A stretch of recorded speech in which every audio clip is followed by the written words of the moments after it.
राष्ट्रवादी जिल्हा समितीची निवड झालेली आहे. त्याच्या आधी आपण तालुका अध्यक्ष म्हणून देखील काम पाहिलं होतं.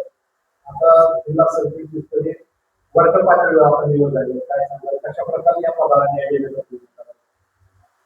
वास्तविक आता ज्यावेळेस तालुका अध्यक्ष म्हणून मी गेले 5 वर्ष 2019 ते 2024 या कालावधीत काम केलं, त्यावेळेस अपक्ष आमदार संजय मामा शिंदे यांना पक्षाने जो पाठिंबा जाहीर केला होता, ते पक्षाचा आदेश प्रमाण मानून प्रामाणिकपणे मामाचं काम केलं आणि त्या ठिकाणी मामा त्या ठिकाणी विजयी झाले. राष्ट्रवादी काँग्रेस पक्षाने पाठिंबा दिल्यानंतर त्यावेळेस तालुका अध्यक्ष म्हणून काम करत असताना पक्ष संघटन आणि पक्षाची पूर्णतः ताकद मामाच्या पाठीशी कशी उभी राहील यासाठी मी त्या ठिकाणी प्रामाणिकपणे प्रयत्न केला आणि मामाचा त्या ठिकाणी चांगल्या मताने विजय झाला. त्याच्यानंतर 5 वर्ष तालुका अध्यक्ष काम करत असताना कुठेतरी आता नवीन कार्यकर्त्याला संधी द्यावी या दृष्टीने त्या ठिकाणी नवीन कार्यकर्त्याला आपण तालुका अध्यक्ष ह्या पदावरती संधी दिली, कारण आपणच एका पदावरती किती कार्यकाळ काम करणार ह्या दृष्टीने दिली. त्याच्यानंतर काही काळ मी कार्यकर्ता म्हणून किंवा माझे तालुका अध्यक्ष म्हणून काम करत असताना माझी पक्षनिष्ठा ही कुठल्याही प्रकारची किंचितही डळू दिली नाही आणि वरिष्ठ पातळीवरती नेहमीच वरिष्ठ नेत्यांच्या मी कायम संपर्कात राहिलो. तालुक्यातील लहान छोटे मोठे जे काही प्रश्न असतील, नाडी अडचणी असतील, ती वरिष्ठांच्या कानावर घालून त्या सोडवण्याचा मी त्या ठिकाणी प्रामाणिकपणे प्रयत्न केला. म्हणजेच जरी पद गेलं तरी माझ्या मधला कार्यकर्ता हा कायम असा जिवंत ठेवला मनाने आणि कार्यकर्ता म्हणून त्या ठिकाणी काम केलं. आणि काम करत असताना सन्माननीय पक्षाचे प्रदेश अध्यक्ष सन्माननीय खासदार सुनील तटकरे साहेब यांनी आदेश दिल्यानंतर माझे सोलापूर जिल्हा सरचिटणीस म्हणून आमचे जिल्हा अध्यक्ष उमेशदादा पाटील यांनी त्या ठिकाणी नियुक्ती केली. नियुक्ती केल्यानंतर आता पुढे काम करत असताना करमाळा तालुक्यामधून करमाळा विधानसभा मतदारसंघातून राष्ट्रवादी काँग्रेस पक्षाचा म्हणजेच घड्याळाचा येत्या 2029ला आमदार कसा निवडून येईल, म्हणजे संजय मामाच्या रूपाने त्या ठिकाणी कसा विधानसभेमध्ये राष्ट्रवादीचा एक सदस्य त्या ठिकाणी जाईल, त्याच्यासाठी आम्ही त्या ठिकाणी प्रयत्न करू आणि 29ला घड्याळाचा उमेदवार हा संजय मामाच्या रूपाने त्या ठिकाणी निवडून येण्यासाठी गावोगावी खेडोपाडी जाऊन राष्ट्रवादी काँग्रेस पक्षाची बांधणी करून राष्ट्रवादी काँग्रेस पक्षाचे विचार तळागाळापर्यंत पोहोचवण्याचा मी त्या ठिकाणी प्रयत्न करणार आहे.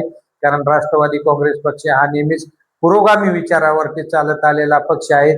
आपण म्हणतो पुरोगामी विचाराचा हा महाराष्ट्र, शाहू फुले आंबेडकरांच्या विचाराचा महाराष्ट्र, स्वर्गीय यशवंतराव चव्हाणांच्या विचाराचा सुसंस्कृत महाराष्ट्र आणि तोच महाराष्ट्र, त्याच विचाराचा महाराष्ट्र पुढे नेण्याचं काम आदरणीय सुनेत्राताई वहिनी, आदरणीय पक्षाचे प्रदेशाध्यक्ष असतील तटकरे साहेब यांच्या नेतृत्वाखाली आम्ही त्या ठिकाणी करणार आहोत. ज्यावेळेस छत्रपती शिवाजी महाराजांची शिवजयंती झाली त्यावेळेस रायगडावरतीच ज्यावेळेस पक्षाचे राष्ट्रीय अध्यक्ष महाराष्ट्र राज्याचे उपमुख्यमंत्री नामदार सुनेत्रा वहिनी यांनी जे भाषण केलं होतं त्याच्यामध्ये स्पष्ट सांगितलं होतं की मी शेवटपर्यंत शाहू फुले आंबेडकरांचे विचार सोडणार नाही.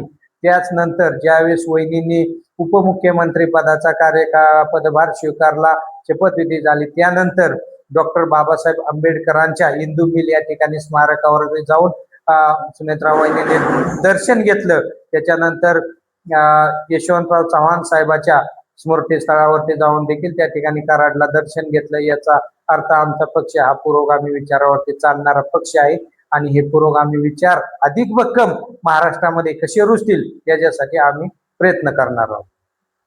विद्यार्थ्यांवर मोठ्या प्रमाणात लोकशाही मार्गाने आंदोलन प्रकारे आंदोलन करण्याचा प्रयत्न झाला. नाही, ज्यावेळेस विद्यार्थ्यांनी शांततेच्या मार्गाने त्या ठिकाणी आंदोलन केले त्यावेळेस विद्यार्थी आंदोलन करत असताना काही अपप्रवृत्तीने त्यामध्ये घुसखोरी करून ते आंदोलन चिघळवण्याचा प्रयत्न केला.